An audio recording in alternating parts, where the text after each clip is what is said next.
All right, so here's the solution to get the ghost, adding a whole bunch of extra features to it. Uh, Hopefully it went well trying it on your own. If not, here's the little solution. Let's start with the first one here. Give the player life and points. Okay, so let's go to Object Player. Create method is where we like to make variables. Go to the code, and let's just sneak it up here. So let's give them life. I'm going to call it hit points. We said life. We'll call it life equals 100, and it said to give them 0 points. Points equals 0. Make sure you got the spelling right, because you'll be using it later on. Now we want to draw these to the screen so we can see them working. Now you probably remember, drawing is always done in the draw event, and we had made, nothing here to draw yet. So let's make an object responsible for drawing.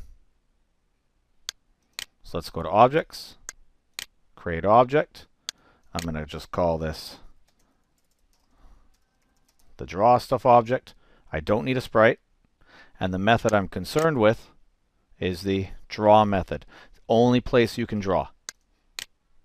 Draw, draw. A little bit of code. And for those, let's get this window a little smaller here. And for those that remember the line, that's good. If you don't remember this line, no worries, right? You have it on your cheat sheet, which is always helpful to have nearby. The command was, I'm going to be drawing stuff from the player. So what I'll do here is I'll say with object player, draw text. Now I have to choose a place to draw it. Now I can quickly hop back to my room and check a good location. Where would be a nice place to draw it? Maybe I'll just draw it right here. So I'm looking down here at the X and Y, and I see that right there is like X32, Y160. We'll ballpark it, right? 30, 150. So back to the draw object. So at an X position of 30, Y height of 150, I'm going to draw life plus string and the variable inside the player. And remember, I'm inside the player right now, so I can just say the life variable. And that's it. And the other one I want to draw, which is inside the player, I'll make this one a little bit lower down, 170, was points, is points, and close off that curly brace. Okay, and that's the draw object. Remember to put it in the room. Let's go to the room, objects, and get that draw stuff in there. Doesn't matter where you put it. It's going to be invisible. Let's see if it works.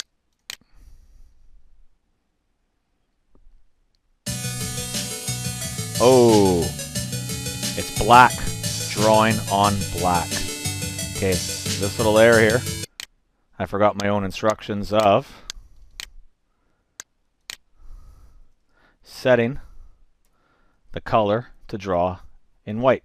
Draw, set, color, white. Okay, this should work much better after I change to white.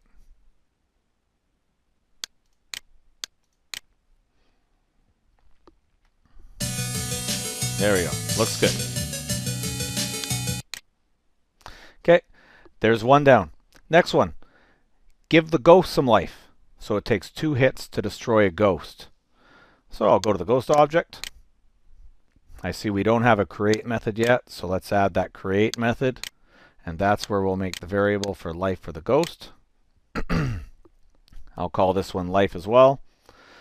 And say life. Now you have a choice here. You can either give it a life of 0 and add up till it gets to 2, or you could give it a life of 2 and count down till it gets to 0. We're saying it takes 2 hits, so I may as well give it a life of 2 and I'll count down. So life 2. Every time it gets hit by the blue laser, which was the player, I see that I am destroying the laser. Oh, we have a lot of code in here. We're destroying the laser with the with other, making an explosion, playing a sound, and destroying the ghost. Here's what we don't want to do. We're coding in the ghost. We do not want to destroy ourselves yet. This is where we want to do a little bit of checks.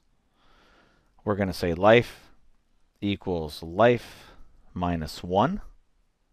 So the life of the ghost is going to come down by 1. And now we want to check. Only if it's 0 do we want to destroy. So of course that's going to be our if statement. If life has reached 0,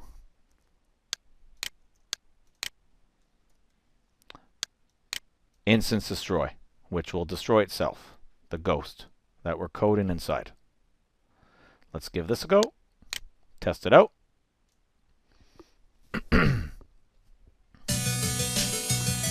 Nice that they're staying still. There's 1. There's 2. Perfect. Okay, looks like our 2 ghost life is perfect there.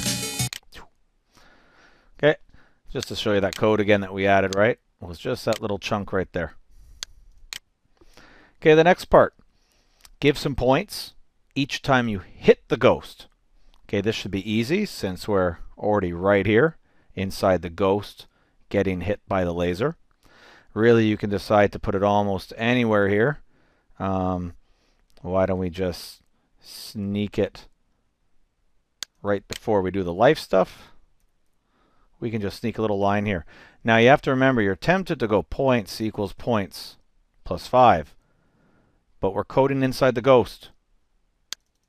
Ghosts don't have points. So it's the player's points. So let's switch to object player for a second here. With object player, make your points go up by 5.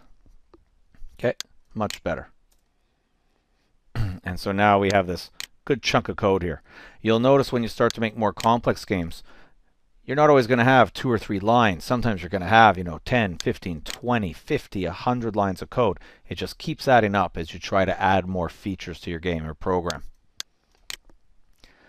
This should be okay. Let's try to hit the ghost again. Get some points. And it looks like the points are going up. Perfect. Successful test. Okay, next part. These ghosts right now, you've actually just been told to add some code in here. This is actually going to be the bouncing code, and it's ghost collides with wall. And when the ghost collides with the wall, all I want to do is make the ghost bounce. Now to make the ghost bounce, it's actually a nice little simple piece of code here. We just say, hey ghost, set your direction equal to your direction plus 180 degrees.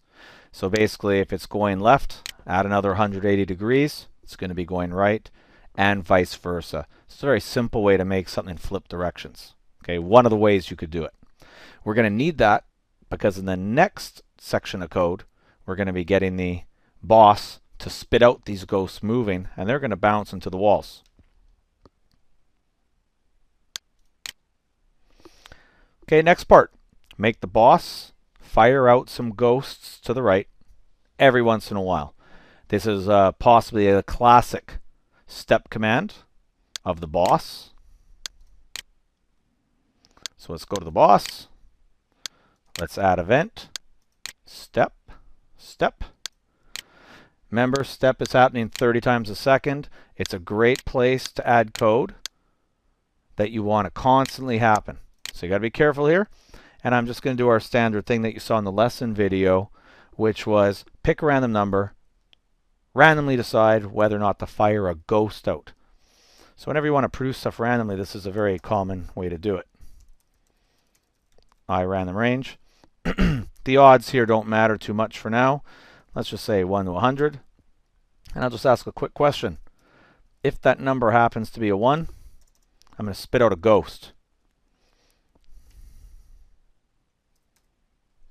Gourd the ghost. Instance create at myxy, which is the boss that we're coding in. We're going to make object ghost. I'm going to tell my new ghost Gord to have a speed, and I'll tell Gord to have a direction to the right. So that's 0. Now, when I actually have this implemented, the ghosts are just going to keep coming out, so you better shoot them, right? So leave that there for a sec. And here goes our test. Now those 2 ghosts that are just sitting still, or the 3 ghosts sitting still, don't worry about them. We'll take them out later. But there you go. You can see they're running that bounce code where I changed the direction by 180 degrees. So now you have a little more of a sound, right? Trying to get 2 hits on them while they're moving. Right? A little bit harder.